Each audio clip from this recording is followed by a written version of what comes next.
Brad Pitt, 59, seen for the first time since post-emerged of Sun Pax, 19, branding him a world-class **** as actor smiles while driving $200,000 sports car amid estrangement from adopted children.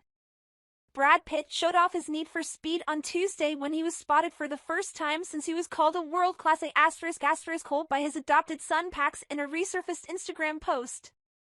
Brad Pitt, 59, didn't seem too concerned by the bruising comments when he was spotted out in Los Angeles with his recently purchased $200,000 electric Porsche Taycan.